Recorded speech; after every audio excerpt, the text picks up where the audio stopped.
These are 10 cognitive biases that control your brain, and you don't even know it. Welcome to Mind Decoded, where we reveal the hidden psychology behind everything you do. Right now, this very second, your brain is tricking you. And I'm not talking about some random mistake or a moment of confusion. I'm talking about systematic, hardwired glitches that are running in the background of your mind every single day. Without your knowledge, without your permission, and definitely without your control. There are 10 invisible psychological biases controlling how you think, what you believe, who you trust, what you buy, and even how you feel about yourself. And here's the scary part. You have no idea it's happening. Your brain is essentially gaslighting you, convincing you that your thoughts are rational, that your decisions are logical, that your beliefs are based on facts. But they're not. They're based on mental shortcuts that evolved thousands of years ago, and today, those shortcuts are sabotaging you. In the next few minutes, you're going to discover exactly how these 10 cognitive biases manipulate your reality. And I promise you this, once you see them, you can never unsee them. You'll start noticing them everywhere. In your own thinking, in conversations with friends, in the way companies advertise to you, in politics, in relationships, everywhere. So the question is, are you ready to decode your reality? Because there's no going back after this.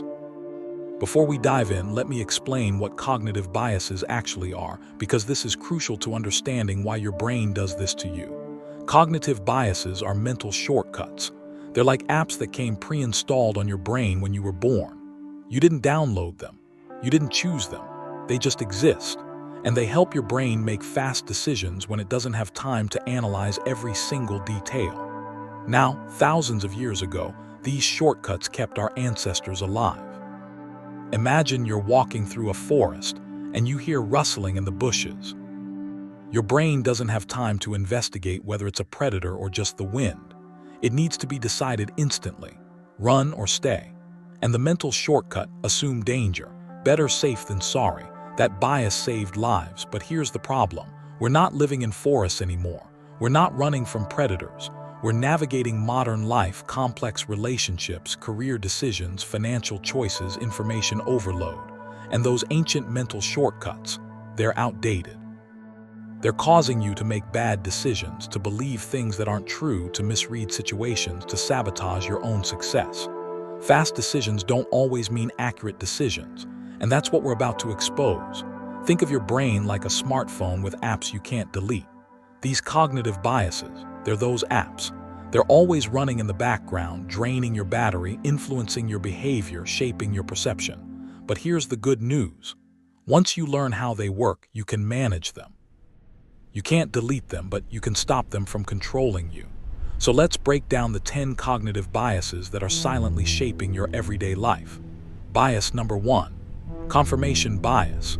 This is the king of all cognitive biases. This is the one that controls almost everything you believe about the world. Confirmation bias is when your brain actively searches for information that confirms what you already believe and completely ignores or dismisses anything that challenges it. Your brain is not an objective truth seeker. It's a defense attorney for your existing beliefs. Let me give you a real-world example. Let's say you believe that a coworker doesn't like you. Maybe they were short with you once, or they didn't laugh at your joke, or they avoided eye contact in the hallway. Your brain locks onto that belief. And now, every single interaction with that person gets filtered through confirmation bias. They don't respond to your email immediately. They must not like you. They're talking to someone else and don't invite you over. They're excluding you on purpose. Do they have a neutral expression during a meeting? They're judging you. But here's what you're not noticing. All the times they smiled at you, all the times they did respond to your emails, all the times they were perfectly pleasant. Your brain ignores those moments because they don't fit the narrative. And the more you focus on the negative signs, the more your belief solidifies. Until eventually you're absolutely convinced this person hates you, even though the evidence is completely one-sided, hand-picked by your biased brain. This happens with everything. Politics. If you believe a certain political party is good, you'll seek out news sources that confirm it and dismiss sources that challenge it. Health. If you believe coffee is bad for you, You'll remember every article about caffeine's negative effects and forget the 10 studies showing it reduces cancer risk. Relationships. If you believe your partner is losing interest, you'll interpret every neutral behavior as a red flag. If you believe you're unlucky, every inconvenience becomes proof of your bad luck. Here's why this is so dangerous. Confirmation bias doesn't just affect your opinions, it affects your memories. Your brain will literally rewrite your past to match your current beliefs. If you believe someone is untrustworthy now, your brain will dig up old memories and reinterpret them as warning signs you missed. You're not remembering what actually happened. You're remembering a version your brain reconstructed to support your current belief. So how do you fight this? You have to train yourself to ask one critical question. Is this actually true, or do I just want it to be true? When you catch yourself building a case for something you already believe, pause. Actively seek out information that contradicts your belief. This is uncomfortable. Your brain will resist, but it's the only way to update your mental software and see reality more clearly. Bias number 2, the availability heuristic. Here's a simple test. What do you think is more dangerous? Shark attacks or falling coconuts? I know most people say shark attacks, but statistically, you're way more likely to be killed by a falling coconut than a shark. So why does your brain get this wrong? Because of the availability heuristic. The availability heuristic is when your brain assumes something is common or likely based on how easily you can remember examples of it. If something is vivid, dramatic, or recent in your memory, your brain thinks it happens all the time. This is why people are terrified of plane crashes but don't think twice about driving, even though you're far more likely to die in a car accident. Plane crashes are rare, but when they happen, they're all over the news. They're vivid. They're shocking. So your brain files them under frequent and dangerous. Let me give you another example. Let's say you just watched a documentary about a rare disease. Suddenly, you start noticing symptoms in yourself. You Google it. You convince yourself you might have it. But the reality, the disease affects 1 in a million people. You don't have it. Your brain is just overestimating the likelihood because the information is freshly available in your memory. This bias affects everything. After a friend goes through a breakup, suddenly it feels like everyone is breaking up. After you hear about a burglary in your neighborhood, your house feels less safe, even though crime rates haven't changed. After watching a video about a political scandal, you start believing corruption is everywhere. Your brain mistakes vivid for frequent, memorable for common, recent for probable, and here's the really insidious part. This is exactly how the media manipulates you. News outlets know that fear and drama are vivid and memorable, so they flood you with stories about rare tragedies, unlikely dangers, extreme scenarios. And your brain, running on the availability heuristic, starts to believe the world is way more dangerous than it actually is. You become anxious, fearful, pessimistic, not because the world got worse, but because your mental shortcut is distorting your perception. So what's the fix? When something feels common or likely, ask yourself, is this something that actually happens frequently, or is it just something I saw recently?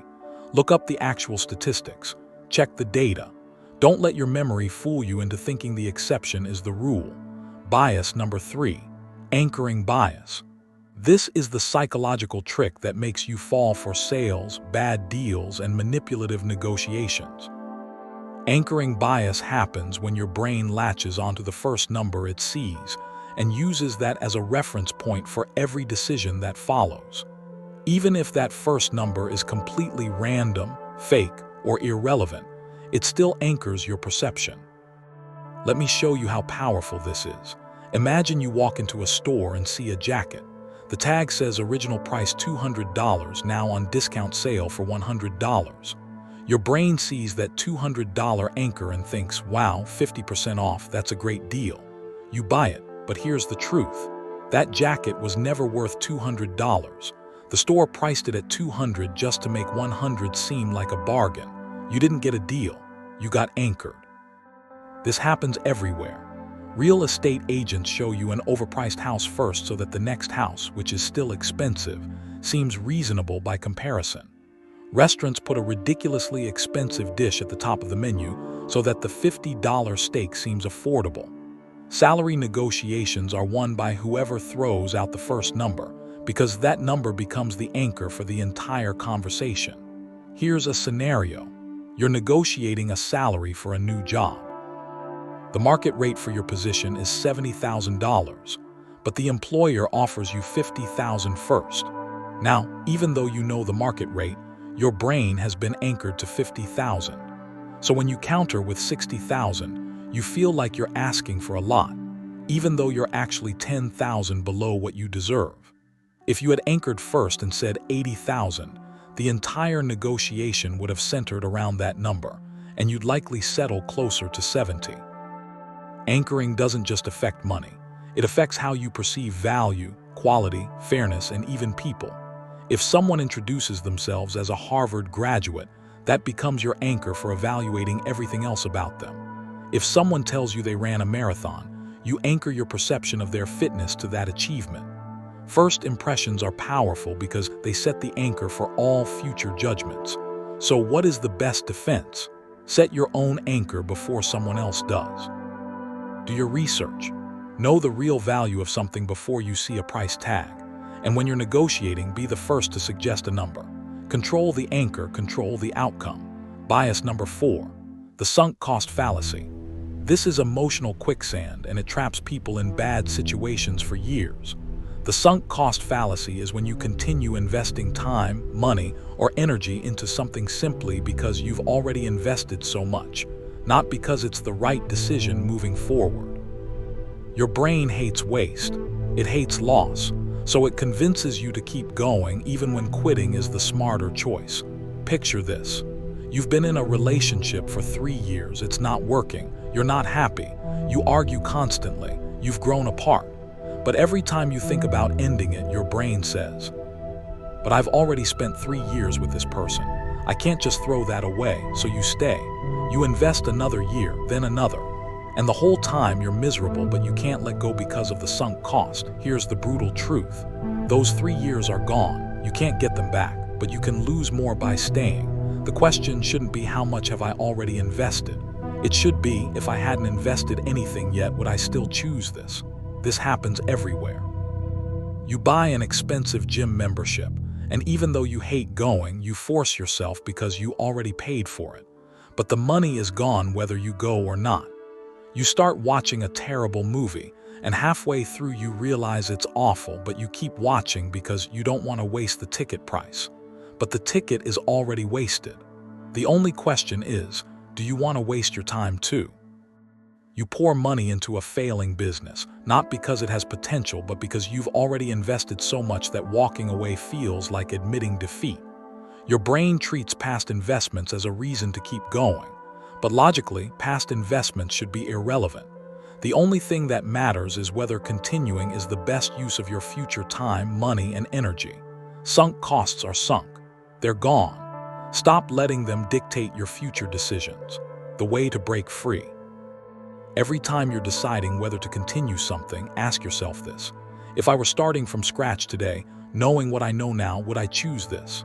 If the answer is no, it's time to walk away no matter how much you've already invested. Bias number 5, the Dunning-Kruger Effect. This one is fascinating because it explains so much about human behavior, especially on the internet. The Dunning-Kruger Effect is when people with low ability in a subject massively overestimate their competence, while people with high ability underestimate theirs. In simple terms, beginners think they're experts, and experts think they're beginners. Here's why this happens. When you first learn something, let's say guitar, everything seems simple. You learn a few chords, you play a basic song, and you think, hey, I'm pretty good at this. You don't know enough yet to realize how much you don't know. But then you keep learning. You discover music theory, complex techniques, and different styles. And suddenly you realize, oh, I actually know very little. After 10 years, you're objectively skilled, but you feel less confident because you understand the depth and complexity of the craft. This is why the most confident people in any discussion are often the least informed.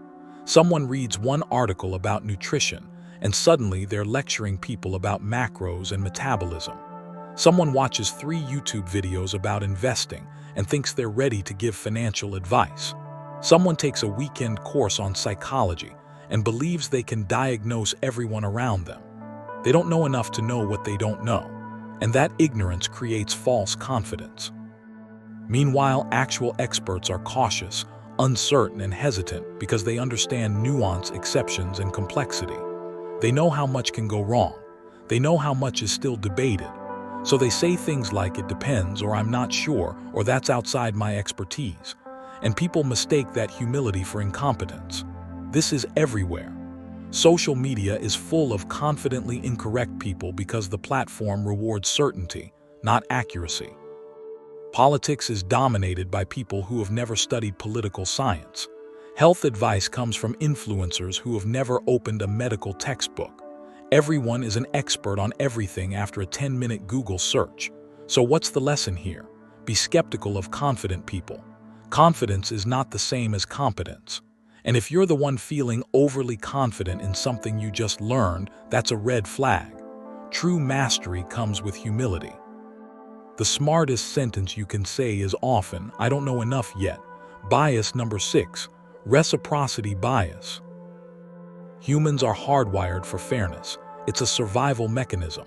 For thousands of years, communities thrived on mutual cooperation. If someone helped you hunt, you helped them gather. If someone shared food, you shared shelter. Reciprocity kept societies functioning. But today, that same instinct is being weaponized against you. Reciprocity bias is when you feel obligated to return a favor, even if you never asked for it in the first place. Someone does something nice for you, and suddenly your brain creates a psychological debt. You feel like you owe them. And that feeling is so uncomfortable that you'll go out of your way to repay it, even if it's inconvenient, expensive, or against your own interests. This is why free samples work. You walk into a grocery store, someone hands you a free sample of cheese, and suddenly you feel weird walking away without buying something. You didn't ask for the cheese. You didn't need the cheese. But now your brain says, "They gave me something I should give back." So you buy a product you weren't planning to buy just to erase the psychological debt. This is why manipulative people give unsolicited gifts or favors. They're creating obligations. A coworker buys you coffee without asking. Now, when they need a favor later, you feel compelled to say yes. A romantic interest showers you with attention and gifts early on. Now, you feel guilty rejecting them, even if you're not interested. A company sends you a free trial. Now you're more likely to subscribe because you feel like you owe them. And here's the really sneaky part. The favor doesn't even have to be valuable. It just has to feel like a gesture, a compliment, a like on social media, a small act of kindness. Your brain doesn't calculate the actual value. It just registers "they gave, now I owe." Here is how to protect yourself. Pause before reacting. When someone does something for you, especially someone you don't know well, ask yourself, do I actually want to reciprocate, or do I just feel obligated? If you didn't ask for the favor, you don't owe anything. Real generosity doesn't come with strings. Manipulation does. Bias number 7, negativity bias. Your brain is obsessed with negativity, and it's not because you're a pessimistic person. It's because your brain evolved to prioritize threats over rewards. In survival terms, missing out on a reward might cost you a meal, but missing a threat could cost you your life. So your brain learned to focus on the negative, to scan for danger, to remember insults more than compliments, to replay bad moments over and over.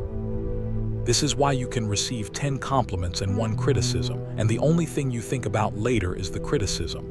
This is why 1 bad comment on your post outweighs 1,000 positive ones. This is why you remember embarrassing moments from 10 years ago but forget the good times. Negativity is sticky. Positivity is slippery.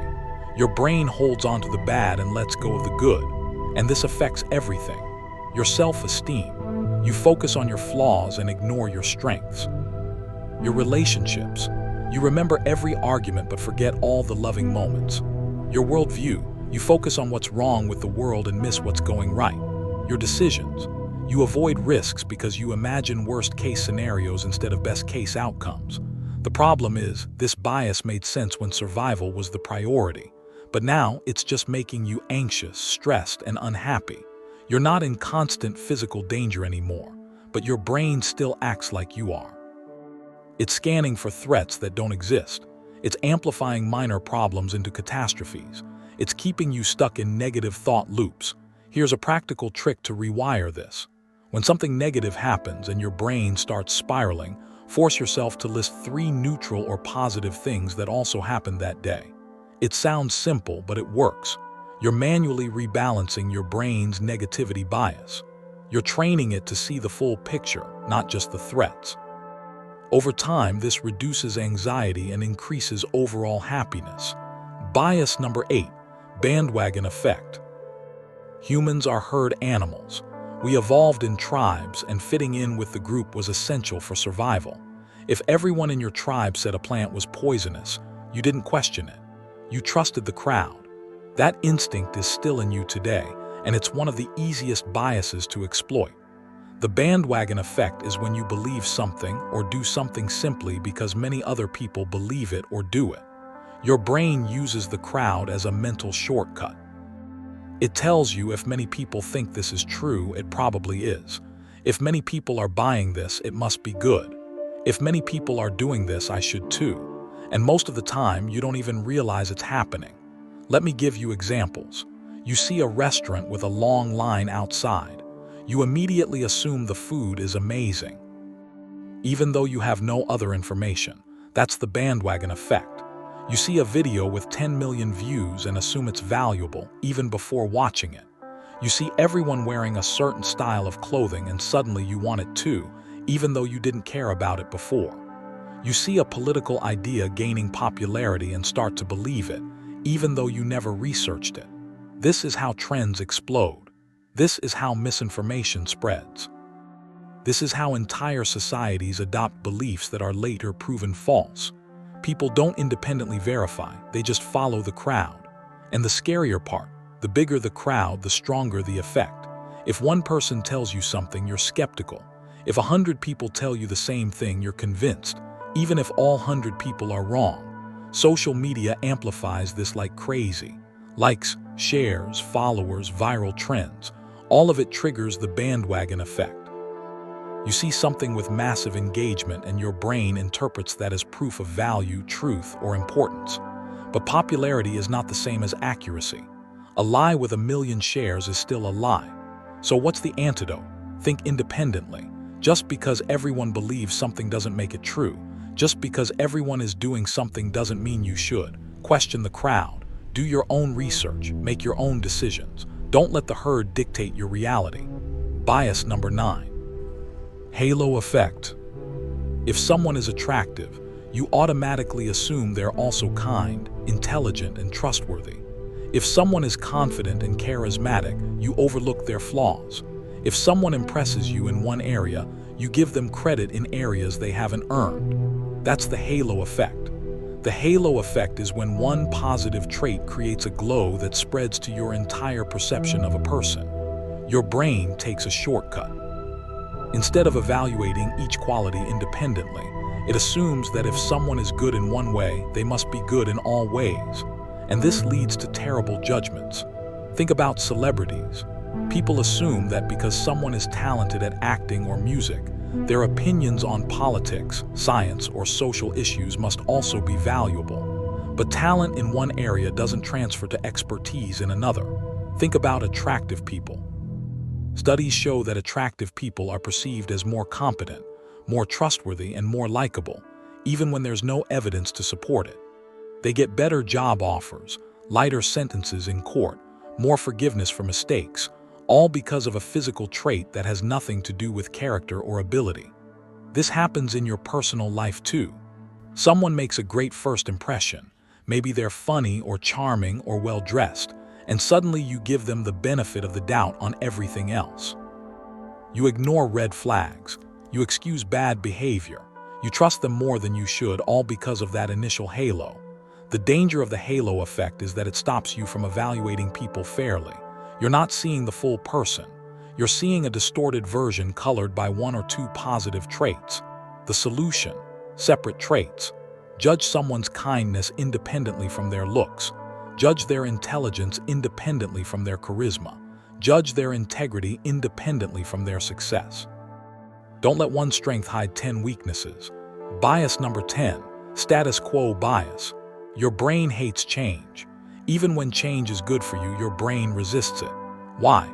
Because new equals uncertain and uncertain equals potential danger. Your brain would rather keep you in a familiar bad situation than risk an unfamiliar good one. This is status quo bias. Status quo bias is why people stay in jobs they hate. Why do they stay in cities they've outgrown? Why they stay in relationships that stopped working years ago? Why do they keep the same routines, the same habits, the same patterns, even when those things are holding them back? Change feels threatening. The familiar feels safe. So your brain convinces you to stay put. But here's the truth. Staying in your comfort zone doesn't keep you safe. It keeps you stuck. Growth requires change. Progress requires discomfort. Success requires stepping into the unfamiliar.